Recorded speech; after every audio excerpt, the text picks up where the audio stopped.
Hello, everyone, and welcome back to Inside the Club. This is episode 18, another summer edition, and we have another special guest. This person barely needs an introduction. It's Andy Larsen, Utah Jazz beat writer for the Salt Lake Tribune. I'm sure everyone reads his work and has been following him for years. But Andy, thank you for hopping to the hockey side of things today and joining the podcast. How are you doing? Of course, good. Yeah.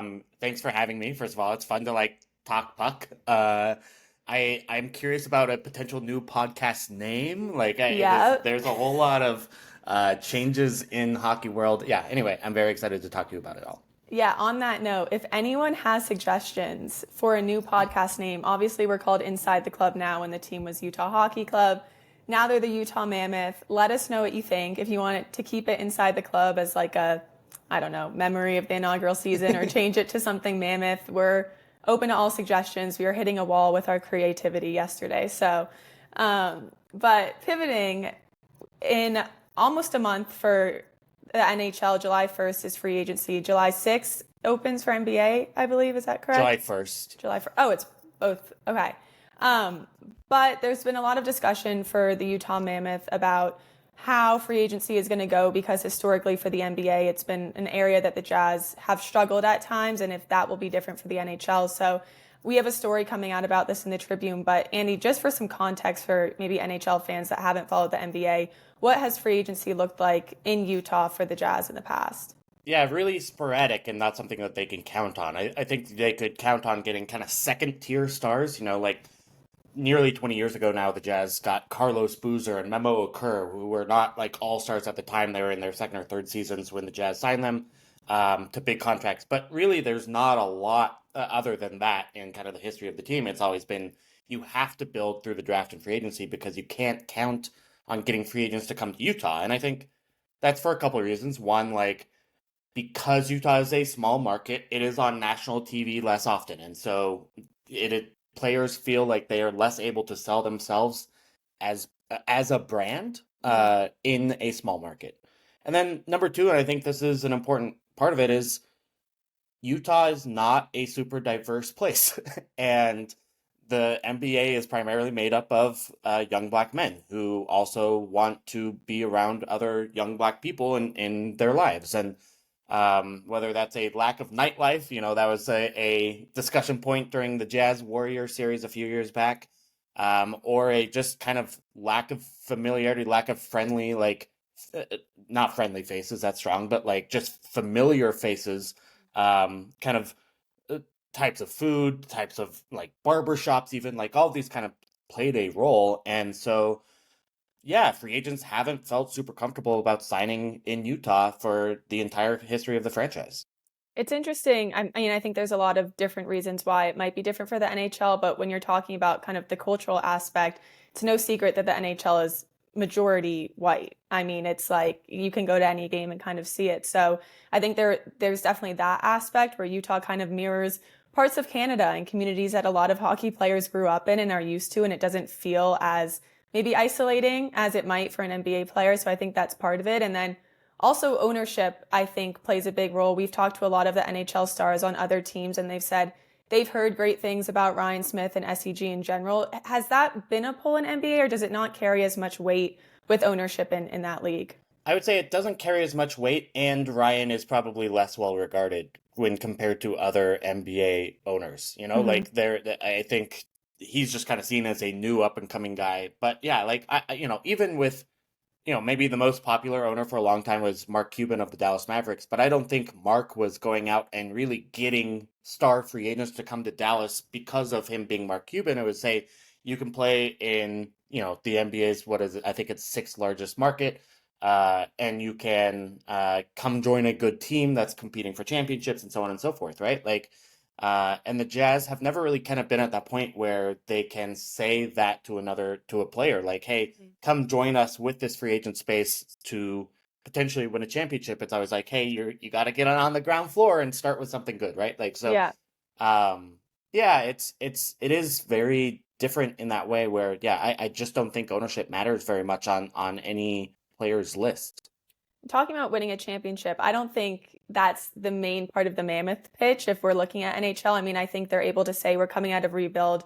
hopefully be in the playoffs next year and we're on an upward trajectory. But with Hockey League, I do think ownership does play more of a part because historically and even currently in the NHL, it's kind of more hidden away. Like the original six teams, you're not seeing the owner in Air Jordans at the games, front row, cheering in overtime and having that type of transparency and kind of like, I don't know, youth and hipness to them. Like, I don't know if those are the right words, but it is a very different feel for an NHL owner. And I think the biggest thing last season coming out of Arizona was that they didn't have facilities. They didn't have the nutritionists they needed, the chefs, a rink, really anything. And the fact that they're flying Delta Charter and staying at the nice hotels and have three people dealing with food and recovery and everything on the team.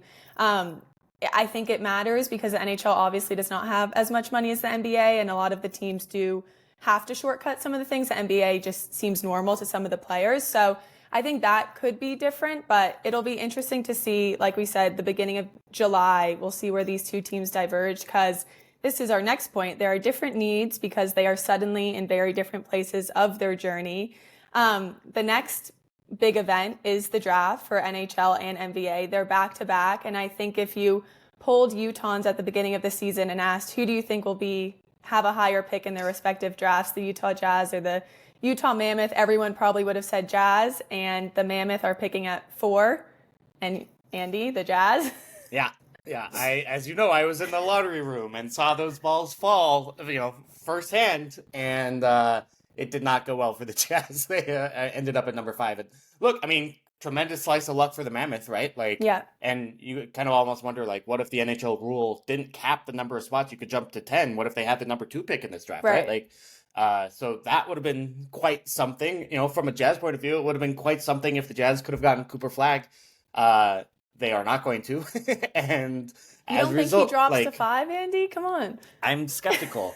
And so, like, it's a momentum building moment for the Mammoth, and getting another pick and adding to the war chest of assets, or, it's even a possibility that the pick could be moved for a piece now.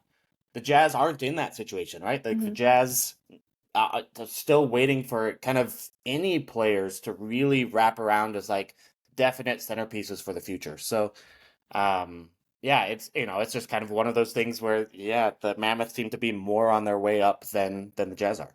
And it's interesting timing too for when the Mammoth came. I don't think it was a mastermind plan by Ryan Smith to have like a shiny new distraction for the Jazz fans, but it kind of lined up well. And I talked to a lot of fans who started as Jazz fans and have now gotten a bit more into hockey after the NBA draft lottery. And they're saying, it's painful.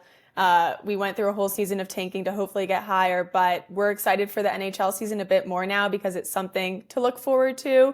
And doesn't fully lessen the disappointment, but it's nice that they can balance their fandom without, only seeing a tanking team. How do you view kind of the fandom in Utah now that there are 2 teams owned by SEG and how that kind of balances where both teams are going in the next couple of years? Yeah, I mean, clearly, like, the Mammoth are the hotter ticket right now, right? Mm-hmm. Like, and while I don't know, like, TV ratings are actually interesting because I do think there's still, like, a lot of people watching Jazz games at home because they've done it for 3, 4 decades or whatever, right? Like, one of our coworkers, Chris McDonald, is just watching every Jazz game because that's what he's always done. And there is kind of that familiarity and love for basketball that I don't think we're quite at yet with hockey. Yeah. But from a ticket point of view, from like a in-person experience point of view, you could get Jazz tickets last year for $4 on the secondary market for a lot of games. You could get in the lower bowl for like $17, right? Like, it was just an insanely cheap experience because in the end, it's not that much fun to go watch a team that's trying to lose games like the Jazz were last year. Where the Mammoth are very exciting. They are obviously trying their hardest in all 82 games. They tried. They really tried. Yeah, and like, may not have gotten over the edge and make the playoffs and everything, but at least they're trying, right? Like, and at least it's a new cool thing. And then obviously, like, there's scarcity too, right? Like, fewer tickets available for hockey games than there are basketball, just because size of the playing field. So, yeah, it's definitely like the Jazz sucking and like looking like they're going to continue to suck for a long time. Opens up this window where all of a sudden, yeah, you can look around at the Mammoth and say, hey, maybe I should spend my time doing this because it will bring me more joy than what the Jazz will over the next couple of years. How cognizant do you think ownership is of that? Because obviously, this week's biggest news, they bring in Austin Ainge from Boston, and you wrote a great article called "Are the Utah Jazz Done Tanking? The Team's New basketball boss says yes." So it seems like they might be pivoting, even though they didn't get a high pick. Where do you see them, knowing that you kind of have to follow the process of tanking and rebuilding, but also not wanting to drag their fans through, a 5 to 10 year thing? Yeah, I mean, it's not clear right now if they do want to if not tanking means go all in and try to trade for like a Trey Young and Hmm. Zion Williamson or whatever, and try to actually win 40 games next year, or if it means just hey, uh, we will still have a bad team, but we just will not sit out the veterans like they did last year, right? And I think that second option, from what I'm hearing, is probably more likely than the first. That Hmm. like, hey, this will still be a bad basketball team, and then yeah, it is the process of rebuilding, like same as we've seen with the Coyotes over the number of years, where you do just have to accumulate young talent, hopefully get a star somewhere, and kind of build your way up the same way the Oklahoma City Thunder have done, right? So yeah, I think ownership is aware of that, but they also don't want to make just kind of the rash move in order to placate their fans, because I don't know that like a 35 or 40 win season necessarily does that, right? Like Right. it takes actually being in the playoffs and actual contention in order for people to be happy, I think. What's funny, I don't know if funny is the right word because I feel bad for Arizona fans, but the Coyotes were, the Utah Jazz of the NHL for years. And it's kind of, they come to Utah and they're coming out of this, dark era, but they had to do the work to get here. I think it's like, yay, they're moving up in the draft. They have randomly all these prospects who are panning out. And, and everyone that they've traded for is working. It's like, well, yeah, Bill Armstrong started this in 2020. So I think it's also it's an illusion where you feel like Utah Mammoth are kind of just everything's working out at once, and it's like no, like they were in the Jazz's position for years and years and years. So I don't know. I think there's an element of patience that people haven't had to have with the NHL. They were given this team when they're on the upward trajectory. So I think that's definitely a difference too, where it's like the immediate gratification of hockey and where this team might go compared to the Jazz, who are going to experience what guys like Clayton Keller went through. And I wonder if there's communication. I mean, you talk to the Jazz players all the time, Andy, but I don't know how much they talk about, where the teams are at. But Keller and Krause and Schmaltz were guys who went through and stayed with the team during a rebuild like the Jazz are going through. Do you think they take anything for each other, or what have you noticed about the relationship between the NBA and NHL players here? I mean, so Lowry Markkinen, right, is Finnish, huge hockey fan. He Hmm. was incredibly excited when the hockey club came and goes to as many games as he can. He even skates on the Delta Center ice after practice. Like he's into it, right? Yeah. Um, I think he, understands, yeah, that kind of building process in a way that the other NBA players just don't know hockey at Hmm. all, right? But it's interesting to talk to him like about the Jazz, and he, is a fan of kind of the front office machinery and the trade, trade rumors and kind of that stuff just as much as us regular fans are, except, Hmm. it affects his livelihood, the Yeah. team he's going to be playing for. But I think you're right. Like the Jazz, if you say Coyotes, this version of the rebuild started in 2020, and they've had, frankly, failed rebuilds in the years before that. But um, then, that's 5 years ago, and, we're looking really at the Jazz being at 2027 or 2028 before you Yeah. could say they should be in the same spot as the Mammoth are now. I don't know if they will be. I think that's still up in the air, and maybe even fingers crossed at that point that the Jazz are in a place where it looks like they're on the rise. But yeah, look, it is something that the players think about for sure because it's their future, and I think especially in the NBA is a little bit more immediate validation and immediate. Like basically, if you're a good NBA player, you're pretty expected to be good in your first 2 or 3 years in a way that after the draft in a way that probably most NHL players probably aren't. Yeah. Do you think there's a pressure at all for these players where it's kind of double-edged sword where they know they can't be that good, but they also are, their basketball court's getting turned into ice every other day and they see this new team and the new fans. Is there a push and pull of like they used to be the main professional sport or team, or do they just not care? I think they just don't care. Yeah. I think for some of them it's additive. Like it's cool to just have another team and another professional sports team. But I've not talked to a player that was like, oh man, now Clayton Keller's more popular than me, Right. Keontae George. Like that's not a thing that's happening. So Yeah. I know on the NHL side, they're like obsessed with going to the Jazz games. It feels like every off day they have, they're courtside talking about it. Um, and Sean Dursey was saying he wants to get put out there. He told Will Hardy that he'd get like 4 points and a rebound if he was out there. And I was like, I don't know about that. Will Hardy made fun of him so hard, yeah, for that. Yes, Really? yeah, like, What do you say? just absolutely not going to happen, right? Like, I'm Yeah. sorry, Sean, but like, first of all, how tall is Sean Jersey? My height? I'm Yeah, kidding. okay. I'm kidding. He's like 6'1" probably. Yeah, sorry. That's congratulations. You are now like the fourth shortest player in the Yeah. NBA. Also, you have no skills. Yeah, sorry, it's not going to happen. Yeah. But anyway, it's like it is kind of funny to think about that. Like, even though the Jazz are as bad as they are, it is this new experience for the NHL players, and like I do think there is like a league hierarchy that probably puts the NBA above the NHL. If we're honest, Way, no. but no, way above. Okay, no disrespect. I'm not trying to like. No, hey, I don't work for the NHL. I just cover. Okay. I mean, I would put NBA, eons above. Ooh, eons above the NHL for sure. Yeah. And so like there is like a spectacle, I think, at an NBA game, even if it's with the Jazz, that hey, you're seeing the stars on the other team. You're there's you're actually not just there's not a slide of glass like between you and the action. You are on the front row if you're a hockey player sitting next to Ryan Smith. Like it is kind of really visceral and very unique in a way that like I totally understand why that's exciting for a lot of NHL players to experience. I think that's a really great point in terms of fan engagement too, because you're talking about, the difference between an NBA fan who is just there for the love of basketball right now and they've always loved it. And for NHL, it's a bit newer and maybe that like deep, deep love for it hasn't developed yet. And like the way that when Connor McDavid comes to town, the true hockey fans were excited about it because they know who Connor McDavid is. He's the best player in the league. But, we have our sports meeting at the Trib, and if the non-hockey people were like, who's Connor McDavid? And Right. we're like, you could ask anyone on the street if LeBron James was coming, or I went to the Warriors game to see Steph Curry because I was excited about that, and like to see Tatum when the Celtics came, and I just feel like,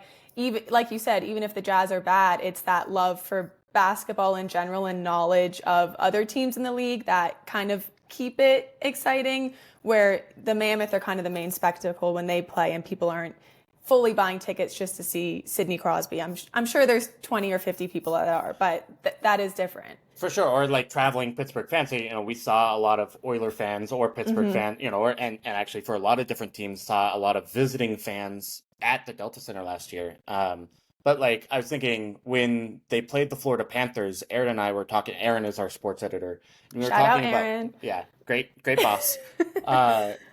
We were talking about like, hey, this is a big game. You're playing the defending champions, right? Like, and what should we do for it? Should we have multiple people here? Should we? And in the end, like, hockey fans right now in Utah just don't have that same like maybe not appreciation of the moment, but like just it's not what they are going to hockey games for right now, or even reading hockey coverage. It's like it is about like what is happening with the Utah Mammoth specifically, and then what is happening kind of in like the cultural moment of what's happening with the Delta Center, what's happening with fandom, what's happening with TV ratings, what's happening, and I think that's just kind of a lack of familiarity and just the newness of this team compared to the Jazz, where like, you know, everyone knows, 15, 20 NBA players, frankly. And it's hard to say the same about the NHL. I think that's what's made the Mammoth fandom so good, though, to start as well. Like, I think there were a lot of questions of, are people going to stop watching after October and after opening night? And I think because they're so invested in this team and growing the culture and tradition around it, it's like, I've watched hockey my entire life, and the fans here are legit. Like, Yeah. they are for real. But I think that is a product of just being so invested in one team, which is interesting. Another discussion that a lot of people have had on the interwebs is first team to a championship in their respective leagues. I feel like we kind of have discussed where these teams are, but For me too, I don't follow the NBA super closely. How hard is it to win a championship in the NBA and build a team that can have that type of success or contend on a yearly basis? Yeah, I mean it's difficult. Obviously the Jazz have never done it since 1974, so I think it is more difficult for some of the reasons we talked about at the beginning of the podcast with the free Hmm. agency. But I do think that the NBA has had seven different champions over the last 7 years, right? Like, and there is this opportunity now where the collective bargaining agreement has changed, and so there is more parity in the league, and there is opportunities for teams who are built like the Jazz will have to be built through the draft and through trades in order to win a the championship. They can Hmm. actually do that, and so I think actually the chances of the Jazz in a vacuum winning a championship are higher than they used to be. It's just that right now the Jazz are at the very very bottom of rebuild, and so you have to take the Mammoth in any comparison here, just because they do have so much more to work with. I didn't know the seven different teams in 7 years, though. I think that's totally different from the NHL. I mean, people won't call the Tampa Bay Lightning a dynasty or the Florida Panthers a dynasty because you have to win 3 cups or 4 cups like the Islanders did and not just make it to the finals 3 years in a row. But there's been a Florida team in the final for the last 6 years. It's the same matchup as last year, Florida Panthers versus Edmonton Oilers, the same two teams. And also, I think you look in the East, this was the first time in like 50 plus years that the Penguins, Bruins, and Rangers didn't even make the playoffs. So I do think in the NHL where it's like, yes, the Mammoth are ahead of the curve in terms of developing their team into a contender than the Jazz, but at the same time, it feels like there's just this ceiling where okay, the Mammoth will get into the first round maybe, but then they have the Avalanche, they have the Stars, they have the Jets, and I feel like it's different in the NHL where it's like making the playoffs, but then being a team that gets past the first round are two very different categories. And it feels like, at least historically, the past 10 years for the NHL, it's been a lot of the same power teams that draft well, that sign bargain contracts. I mean, you look at the Florida Panthers right now, their bottom six is great. And it's guys like AJ Greer and Brad Marchand's a great player, but they traded for him at the deadline for, a, a draft pick. And it's stuff like that. So I think Bill Armstrong has the brains to be able to build something like that over time. But I definitely do think there's more of a pattern with winners in the NHL possibly than the NBA. And then you have to get lucky with kind of the top tier talent that, frankly, the Mammoth don't have, right? Like they Hmm. don't have uh, that, hey, top 10 NHL player, or really one that looks like he's on that trajectory. We like Clayton Keller and et cetera, but like in the We're pro end, Clayton Keller. this is But probably what Clayton Keller is, which is a very good, maybe even all-star player, but not at the top tier. It's not a Nathan McKinnon. He's not a Connor McDavid, right? Like, and it's hard when we're probably not going to have the number one pick in the foreseeable future to see how that elite talent finds its way to the Utah Mammoth. yeah, and I think that's why this offseason is so important for them because it's the time to make a move. And I think you mentioned this earlier, Andy, that Bill Armstrong could definitely move the fourth overall pick in a package with some roster players and maybe a prospect to get someone who's more experienced in win now mode. It was reported that he's looking for a young top six forward, which we agree with. I mean, I think everyone that covers the team or watches the team agrees they need someone who can score the backbreaking goal or be a dynamic center and a legitimate top two center behind Logan Cooley. I mean, we've talked about this so much that Barrett Hayton is probably a third line center on a playoff team, but I think this is the time for them to go make that move. And they still have the allure of being the new team. And I think that's a discussion that we can have later on. But what happens when it's a third year in Utah and they aren't the new fun, league wide too. So I think they need a strike when they're hot right now and when nothing has gone wrong yet. I mean, it's astonishing in the first year how much went right for them. So I think this is a huge summer for them for sure. And it looks like things will be shaken up on the Jazz end as well. We'll finally have some interesting things to write about. It's been slow in May. Yeah. Do you remember what Bill Armstrong told Tej Iginlo after he drafted him? He was like, Score we, 50 goals. "Yeah, we have a lot of 20-goal scorers. We need a Yeah. 50-goal But scorer. it's true. They need a 50-goal scorer." They need And it.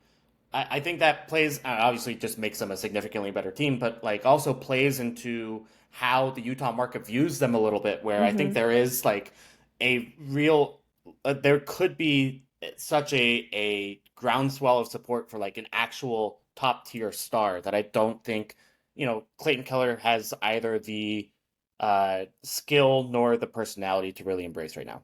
And they're one or two people away from that, I believe. Yeah. Where, I mean, you've described the rebuild where it's probably a lot of different players. But yeah, I think it's one to two pieces and guys taking on their roles and maybe shedding some players as well.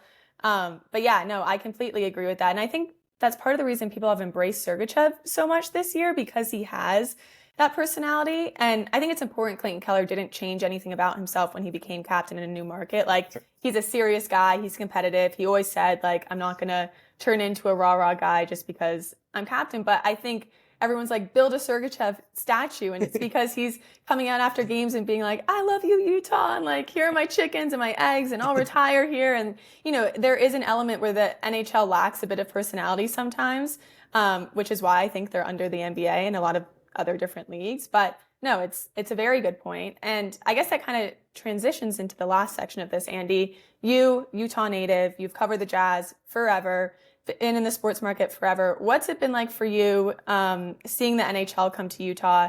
You joined me at some of the games, which was very fun in the second Tribune seat. We're still waiting for Aaron to occupy that seat It's next insane he season. never went. Yeah, but okay, yeah. But you saw it up close and you're in that building and covered it before I got here. So what have been your thoughts? Yeah, it's been extremely validating as a Utah sports fan to now have a second pro team, Like I think for so long, the Jazz were all we had and all fans could cheer for, right? Like Mm-hmm. and there's Real Salt Lake and obviously college football is huge, maybe hugest, but Yeah. like there when you're a one professional sports team market, you feel that, right? Like, and you know where you are in the totem pole, and that's especially true in the NBA, given what we talked about with free agency and everything else. Like, it does have an impact on your ability to contend year to year. So when the hockey team came, and now all of a sudden you're playing in a bigger league, if you will, right? Like Mm-hmm. you are in a different market size. It brings some level of respect to Utah, and is another kind of opportunity of things to do in Salt Lake City, right? Like that is kind of the one of the complaints is there's no nightlife. There's not enough things to do in Salt Lake City. There's not enough attractions. Well, here are 82 games, or I guess 41 home games Yeah. of hockey, of professional top tier hockey. And so, yeah, I mean, I couldn't have been more excited. I felt terrible for the Arizona fans. I went Yeah. down there for their last game, and just the Coyotes fans were devastated, right? Like it's the exact opposite. Yeah. And they gave their lives and so much of their passion and of course dollars to covering to following that team, and were left out in the cold or in the warmth, whatever. And so like, At least uh, they're in the warm climate, right? At least they well, could. I tell you what, though, like I 1000% would rather have Utah climate than Arizona climate. Yeah, I It wouldn't is, survive it. yeah, it is too hot there. So, anyway, I as a Utah fan, it's extremely extremely cool to have the hockey club, I guess, the Mammoth here now. Yeah. And like you were kind of saying, it puts them in a bigger league in nationally. I think this is going to be a story later on in the Trib just about fan culture. But I was talking to the owner of the Break, the sports bar right by Delta Center, and he said on NHL game nights they have triple the amount of fans from the away teams coming in who it's their first time in Utah, and they're talking to the bartenders away like, what do we do here? We've never been. We came for the NHL game. So I do think there's that aspect of it where Ryan is his name. He was talking about people don't really know what Utah is until they come and see it, and they've been able to kind of tell them what Utah is in their own words once they're here instead of all the perceptions that it gets nationally, which is interesting. I didn't even think about that for the NHL, where it's probably a lot of different personnel coming in and out of the state and seeing it in a different lens. So It's sorry, it's funny because like uh that spot and really the entire surroundings of the Delta Center were even before you came, you're new to Utah, but like I am. that spot that the break set sits in was like rotated through like five, six, it feels like different restaurants or ideas or bars, like and like just kept trying to make it work, but there weren't enough Jazz home games to get people to come there on a regular basis and to make money. And now now you have again double the games, and the break's doing really well. I hear, Yeah. and and you're starting to see other businesses like the SDK and the hotel and the hotel bar and Ansel Adams and Yeah. kind of Asher Adams, sorry, but like all these other things coming up around the Delta Center that didn't exist, and like having two professional sports teams building up Salt Lake City, so it's not just a one-trick pony, like makes the experience better for Jazz fans too. Right. And I think that's a really cool thing that it can be additive. It can be, We can all it's be very cool. friends, Yeah. all work together on it. And if you guys are interested in this topic, we will have more coverage of it throughout the summer in the Salt Lake Tribune. So everyone should subscribe. I think we have a sale right now, don't we, Andy? Yeah, we do. I think. I don't know. I should know, and I'm sorry. Either way, it's cheap. So Yeah. everyone should subscribe for great content. Andy, where can people find you? I know I kind of spoiled it, but what are you working on this summer? What should people look forward to from you? Yeah, obviously a lot of interesting coverage about where the Jazz are going from here. Talking about the stadium district more and getting into those things as well. But I'm at Andy B. Larsen on all the social medias, and then obviously find my work in the Salt Lake Tribune. Awesome. You can find my work in the Salt Lake Tribune as well about the Mammoth. And then we're trying to do kind of monthly episodes of the podcast this summer. We'll definitely have a bit more with the draft, development camp, and free agency in the next 6 weeks or so. So stay tuned. But Andy, thank you so much for joining us this week. Of course, thanks again for having me.